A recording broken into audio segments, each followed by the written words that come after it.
Hey everybody, thanks for joining us for a 10-minute perspective. I'm joined today with Matt Mead from SPR. Hi Matt.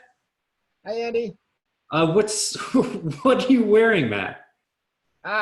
Yeah, just like many folks around planet Earth, we're trying to do our part at SPR by folks that have a 3D printer at home. Folks are printing the parts for a protective shield for healthcare workers. So just trying to do our small part to help the world. That's awesome. That's amazing, Matt. It's really great to see companies helping other people outside of simply just looking at our clients, but also just looking at the community as a whole and really helping out. That's fantastic. So, Thank you. Matt, I wanted to, if you wouldn't mind, if you could kind of give the folks at home a little bit of introduction, a little bit of background on yourself here, if you wouldn't mind. Sure. Yeah. So I'm the CTO of SPR. And as a CTO, I help with setting the technical direction with a group of brilliant folks at SPR that help me, of course. And then all the consultants roll up to me, so I'm heavily involved in our engagements and the way that we engage with our customers and just everything around client satisfaction. So that's a little bit about my role and where I fit in at the organization. Been there about 20 years, so I've been there a while. Excellent. Thanks, Matt. So a couple of questions I'd like to ask you. So to start off here is I'd really like to understand why AWS? So why is SPR going down the path of AWS and what do you like about it? Yeah, sure. Well, so I think our story is sort of interesting, and I think it's interesting because it's so organic, in my opinion. First off, so we're a systems integrator. We're headquartered in Chicago. We service the Midwest. We build lots of enterprise applications for companies that are in the Midwest or that are also national and global. And we found ourselves probably a decade or so ago, lost track a little bit of time, but we found ourselves doing lots of AWS work for our customers as we're building these enterprise applications. And we, of course, as a continuous learning organization, wanted to encourage our consultants and support them to learn more about AWS so we could service our clients.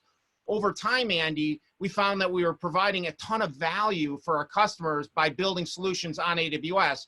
Back in the day, we were using EC2 instances and say S3 buckets for storage and things like that. It's evolved quite a bit, and the complexity and the breadth of the scope of AWS has obviously changed over time. But what we found over time was that we were providing a ton of value, but one day we woke up and thought, gosh, maybe if we were partnered with AWS, we would understand the ecosystem even better. We could provide even more value to the customer. And so that was about 2 years ago. So fast forward 2 years, we're an advanced partner. We've been a partner for about 2 years, but it's probably been about a decade that we've been doing some work at least on the AWS cloud platform. Excellent. Thanks, Matt. Yeah. When I think about AWS, as you mentioned, right, it's such a big platform, but there's some advantages I've seen with companies as they build their applications in a cloud native fashion. If you wouldn't mind, can you share with me your thoughts around that subject? Yeah, sure. Yeah, this is actually something that's really near and dear to our hearts and my heart at SPR. The place where we fit in the AWS sort of ecosystem is that our play with our customers is not necessarily typically front and center, hey, we want to save you money by going to AWS. Now, that's not to say that we don't have customers that do save money as sort of a super important side effect.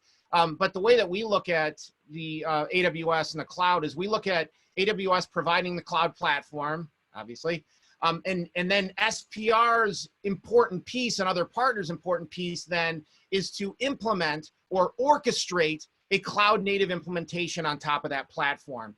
And so we do that obviously by using certain techniques and patterns, and we sort of optimize the possibilities of what we can do with cloud native. We really think that for a lot of our customers, especially in these COVID times, saving costs is actually really important. But what's probably more important is working with our customers to drive business outcomes. And the way that we do that is we work with our customers to find the need in the marketplace where they provide some sort of need for their customers, and then we try and take that need and figure out some way to do an implementation on AWS that provides even greater value, and try and position them so they can be a differentiator in the marketplace. And we feel very strongly that the way to do that is to adopt technologies and techniques that are only available in the cloud to provide that differentiation. And that's where we sort of focus with our customers. And Andy, you know, probably 9 times out of 10, there's a cost savings opportunity, by the way. It's just not where we start. And we really start with driving business value and business outcomes. Excellent. Thank you, Matt. You know, when we think about like looking at that move to the cloud, and then obviously leveraging the cloud as much as possible, and your journey for going cloud native, certainly there's lots of opportunities for cost savings and whatnot. But I'm curious, Matt, if you wouldn't mind, if you could tell me about some of the things that you're doing on AWS right now. Yeah, sure. Well, let me address that by saying there's sort of 3 categories or buckets of types of work or types of activity or things that we participate in this very vast ocean of AWS. The first and foremost is really at our roots and what we've been doing. SPR has been around for over 45 years. We plan to be here for another 45. And so cloud native app development is something that really gets back to our roots in that, you know, sort of building solutions and doing the heavy lifting for our customers. So within that category, you know, we're looking for new ways and techniques to take advantage of the platform. Like I mentioned earlier, you know, things like event-driven architecture and serverless are areas that we're constantly coaching our customers where we think they can get a ton of value. So that's number one, sort of cloud native. The second is around data and analytics. So when we look at data and analytics, we sort of look at it as at least at the macro level, a 2-step process. Step 1 is let's get the customer's data into the AWS platform.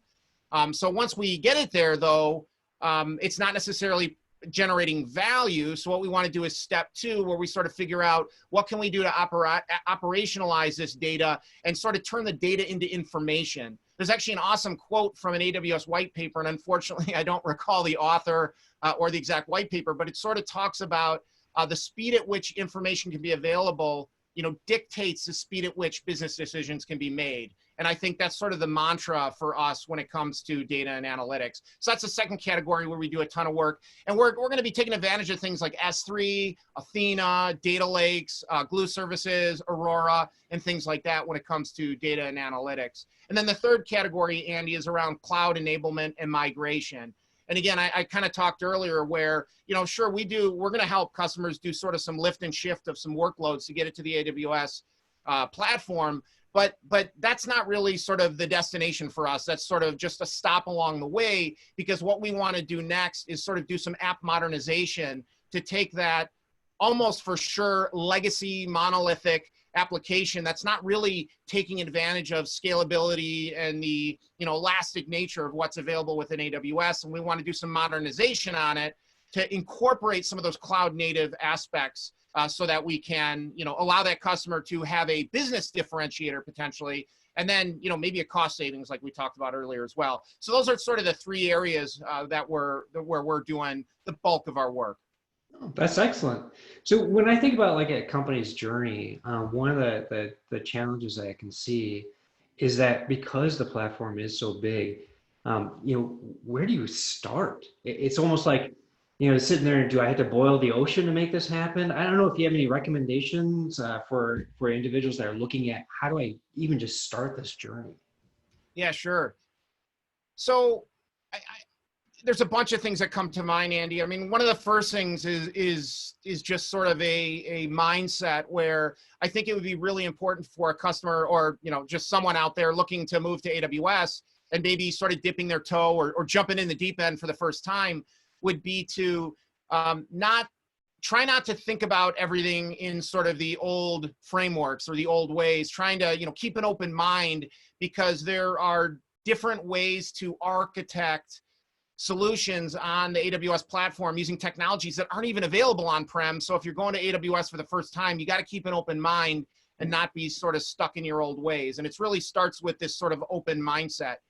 The other thing is that we would recommend is not to start necessarily with something that's business critical as your first endeavor, especially if you're jumping in the deep end and you don't have a life preserver or you're not working with a partner or someone to help you out. And the reason I say that is, you know, Kevin McMahon at SPR, he's a smart colleague of mine, and he likes to talk about the pancake theory, the first pancake theory. And so the pancake theory, or the first pancake theory, is something that's applied to many aspects in life. He applies it to jumping into the deep end at AWS. And what he talks about is, you know, the first pancake, the griddle might not be the right temperature. You know, you might not have enough butter or oil if you're going to make it delicious and unhealthy. The batter might be too thick. And so your first pancake is not your best pancake.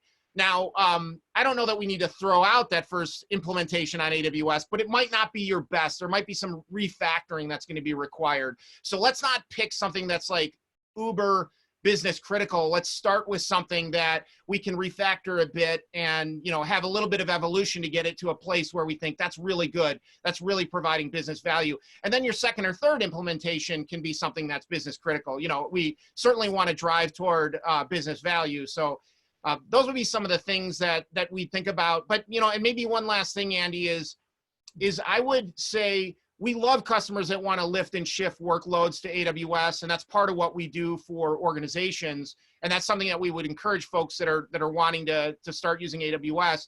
But I would say, like I said earlier, don't look at that as your destination, because it can provide value. There's lots of things that it could provide, including cost savings, but there's so much more value that's just off the charts, different and better and you know, higher in magnitude that you can get if you look to take advantage of some of the AWS cloud native things that you just can't do on-prem. So when you move that workload, you gotta, for your organization's sake, look for how can I modernize this? And that would be sort of the second step. So we love lift and shift, but don't have the lift and shift and the destination of just landing on AWS be the finish line.